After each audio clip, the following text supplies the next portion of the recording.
Hi, my name is Caroline, and I had the honor to live abroad in Seoul, South Korea, and there's so many things that I wish I knew prior to going that I never could have prepared for.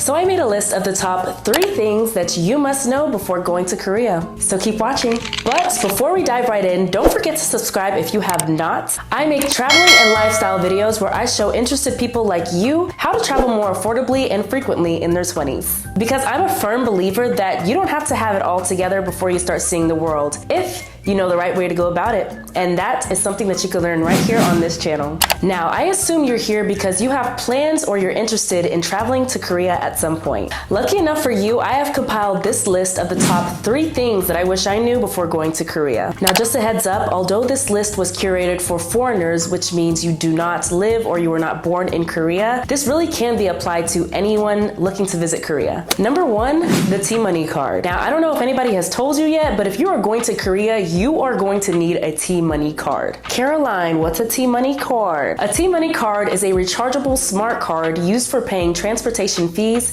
in and around Seoul and other places in South Korea. TMoney can also be used in place of cash or credit in some convenience stores and other businesses. And when I say transportation, I literally mean all transportation: the subway, buses, train, and even some taxis. I highly recommend you get your TMoney Card in Korea. I got mine in Korea, and it looks just like this. You can get multiple different designs for your TMoney Card, and you can get it at any local Korean convenience store, or you can get it in the airport. Something that I really love about Korea is how convenient everything is. So not only can you get your TMoney Card at the convenience store, but you can also fill it up there. You can also fill up your TMoney Card in the subway station if you're running low and you know you're going to be scanning in and out of the subway for a long period of time. But that is something to keep in mind if you are planning to visit Korea. A TMoney Card is a simple necessity of everyday life in Korea. So always try to have that filled up and try not to lose it, because if you do, getting home could be a lot more difficult.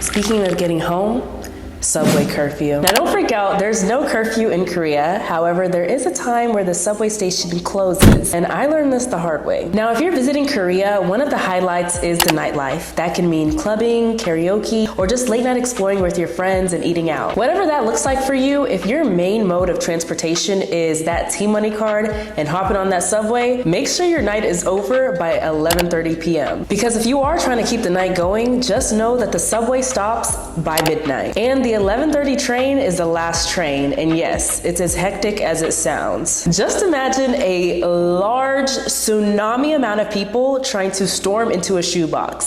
It's a lot. My friends and I went out in Itaewon one time, and we stayed out until 2 a.m. because that was normal for us in America. But when we were ready to go, there was no subway and no taxis were stopping for us. None. Which I'll get into why that was later in this video. Because we didn't have this knowledge prior to going out, we had no means of transportation and we had to walk home. And for those of you who have been to Korea and know the distance between things, we walked from Itaewon to Incheon, and it was about an hour-and-a-half walk. My feet still hurt just like thinking about it because oh my gosh. Now, if you wanted to wait, the subway does not open up again until 5 a.m. in the morning. Now, if you haven't heard, there are many clubs in Korea that stay open until 5 a.m. for this very reason. But when I tell you that first 5 a.m. subway ride is not a pretty sight. Just imagine a bunch of drunk, hungover, and tired people desperate to go home. So just be prepared if you do decide to pull the all-nighter. Now, there are night buses that run after midnight in Korea that I have never seen anybody on YouTube talk about. And I didn't even know about them until I made friends in Korea who told me about them. And not many foreigners know about them. So stay tuned for that. But first, like this video and comment down below any questions you may have about things you should know before going to Korea that I don't touch on in this video. Let me know in the comments below, and I definitely will be answering all of your questions. Oh, and do y'all want to hear something crazy? 92% of y'all are not subscribed to my channel. I'm over here dropping tea. The information you're getting in this video, I haven't seen anywhere else on YouTube. If you're enjoying this video so far, I think you should join our little family. So go ahead and smash that subscribe button if you haven't thus far.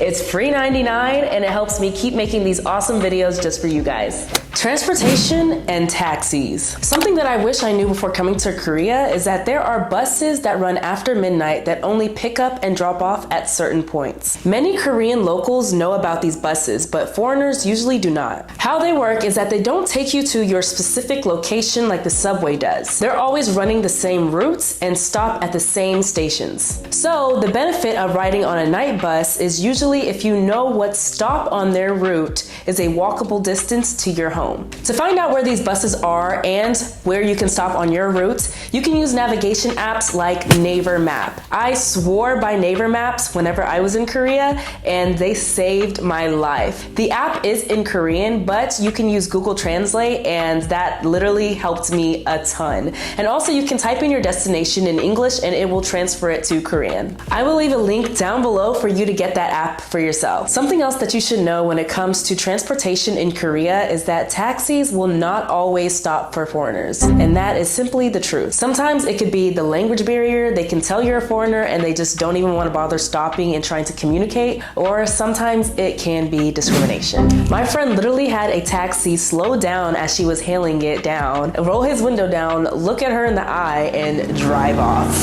This stuff unfortunately does happen, and I always want to be open and honest with you guys on this channel. However, just because it happens does not mean it's automatically going to happen to you. It's just something to keep in mind and be aware of. Another reason why a taxi may not stop for you may have nothing to do with the fact that you're a foreigner or anything like that. It is simply because the color green and red does not matter like it does in America. I really wish I knew this before going to Korea because this information would have helped me a ton. A sign written in red in Korean Hangul indicates that the taxi is vacant, while a green plate in Hangul indicates the car is occupied or reserved. And the sign blue in Hangul means that the taxi is off for the day. So basically, when you see a red Hangul sign on a taxi, that means it is good for you to raise your hand and haul it down. However, me and my friends, because we didn't know this prior to going to Korea, we were hailing down all the green taxis thinking that those were the ones that were available. Now, if you're kind of shy about hailing taxis down, that's just not something you usually do, that's okay. There's a taxi app that you can get based in Korea called Kakao Taxi app, which, if you don't know, Kakao is the main messaging app used in Korea, but I'll touch on that in a different video. The Kakao Taxi app is used to request a taxi to your current location, but keep in mind that you may not always get a taxi because it is based upon availability. But the biggest and most important thing I wish I knew before coming to Korea is that Uber